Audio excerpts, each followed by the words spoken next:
Hello everybody, welcome to The Book Club. Today we are going to see the summary of the book, Scion of Ikshvaku. Scion of Ikshvaku is a novel by Indian author Amish Tripathi and is the first book in the Ramchandra series. This retelling of the Ramayana offers a nuanced portrayal of Prince Ram, exploring his journey through the lenses of duty, justice, and destiny. Chapter 1. Birth amidst defeat. King Dashrath of Ayodhya suffers a humiliating defeat at the hands of Ravan, the powerful trader king of Lanka. On the same day, his son Ram is born. This coincidence leads to Ram being perceived as a harbinger of misfortune, casting a shadow over his early life. Chapter 2. Childhood and training. Despite societal disdain, Ram and his brothers, Bharat, Lakshman, and Shatrughan, are sent to sage Vashishta's hermitage for education. Under his tutelage, Ram becomes a skilled warrior and gains profound knowledge about dharma, righteousness, and leadership. Chapter 3. The law enforcer. Upon returning to Ayodhya, Ram is appointed as the chief of police. He implements strict laws to curb crime, emphasizing justice and order. His unwavering commitment to dharma earns him both admiration and resentment among the populace. Chapter 4. The Roshni incident. Roshni, daughter of the wealthy trader Mandhara and a close friend to the princess, is brutally raped and murdered. The main perpetrator, Denuka, escapes capital punishment due to his age. Ram, adhering to the law, imprisons Denuka, leading to public outrage. Chapter 5.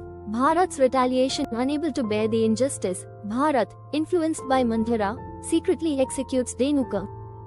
This act strains the relationship between the brothers and challenges Ram's belief in the rule of law. Chapter 6. Vishwamitra's summons. Sage Vishwamitra arrives, seeking Ram's assistance to protect his ashram from Asura attacks. Despite initial resistance, Ram agrees, marking the beginning of his journey beyond Ayodhya. Chapter 7. Encounter with the Asuras. Ram confronts the Asuras and persuades them to relocate to Pariha, the land of Lord Rudra, avoiding bloodshed. This diplomatic victory showcases Ram's wisdom and restraint. Chapter 8. Journey to Mithila. Ram and Lakshman travel to Mithila, where Ram meets Princess Sita, the adopted daughter of King Janak. Their shared commitment to dharma fosters mutual respect and affection. Chapter 9. The Swayamvar. During Sita's Swayamvar, Ram successfully strings the divine bow, winning her hand in marriage. Lakshman marries Urmila, Sita's sister, strengthening the alliance between Ayodhya and Mithila. Chapter 10. Ravan's assault. Angered by the Swayamvar's outcome, Ravan attacks Mithila. To protect the city, Ram uses the forbidden Asurastra, a powerful weapon, violating the laws set by the Vayuputras. Chapter 11. Self-imposed exile. To atone for breaking the law, Ram voluntarily accepts a 14-year exile. Sita and Lakshman choose to accompany him, embarking on a journey through the forests of Dandak. Chapter 12. Life in exile. During their exile, the trio encounters various sages and beings, including the vulture-like Naga Jatayu, who becomes their ally and protector.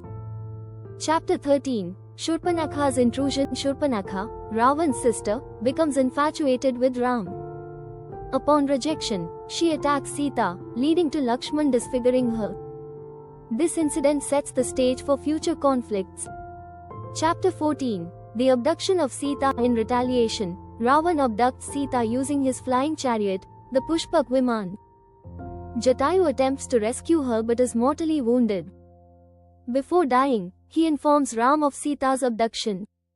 Scion of Ikshvaku reimagines the Ramayana, presenting Ram as a mortal prince navigating the challenges of leadership, morality, and destiny. Amish Tripathi's portrayal offers a fresh perspective on an age-old epic, emphasizing the human aspects of divine tales. Hope you enjoyed the video. Please find the buying link in description. Like, share and subscribe to be notified. Happy